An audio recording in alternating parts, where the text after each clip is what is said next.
à Marseille, une femme qui était assise tranquillement chez elle et qui a donc reçu une balle en plein visage, victime, comme on dit malheureusement, collatérale d'une fusillade sur fond de règlement de compte. Elle est décédée. Est-ce que ça veut dire aujourd'hui qu'en France, on peut mourir en étant chez soi? Mais alors, où est-on encore en sécurité?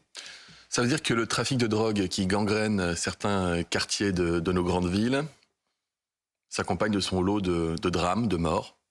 D'ailleurs, jamais aucune mort n'est entre guillemets excusable ou explicable, même quand c'est un jeune trafiquant de 18 ans qui trouve la mort. Et il fait des victimes collatérales. Alors là, c'est un drame absolu, puisqu'une femme, effectivement, a été tuée, abattue par une balle depuis chez elle, qui n'a rien à voir avec le trafic. Ce qui est en train de se passer, c'est que on dérange les dealers dans les quartiers.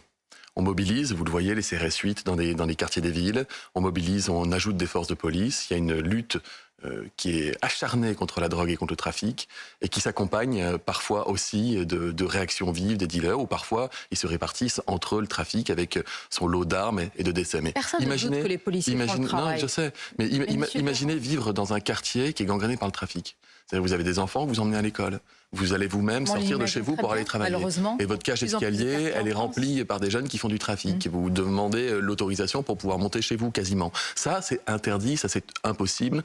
Et restaurer la République partout, c'est lutter de manière acharnée contre... Est-ce que ce n'est pas qu'un principe aujourd'hui, restaurer la République, quand on a ce genre malheureusement de drame? Est-ce que la loi, malheureusement, de ces dealers n'est pas plus puissante que la loi de la République? Certainement pas, ni hier, ni aujourd'hui, et encore moins demain. Nous faisons reculer le trafic. Il y a des points de vente qui sont supprimés tous les jours dans des grandes villes. Prenez l'exemple de Marseille, puisqu'il s'agit de Marseille. Il y a des dizaines de points de vente qui ont été supprimés et qui n'ont pas été rétablis sur place avec l'action des forces de police et de sécurité intérieure. On va continuer à le faire. C'est une lutte, encore une fois, qui n'est pas un problème franco-français, mais qui est particulièrement aiguë dans certains quartiers des villes.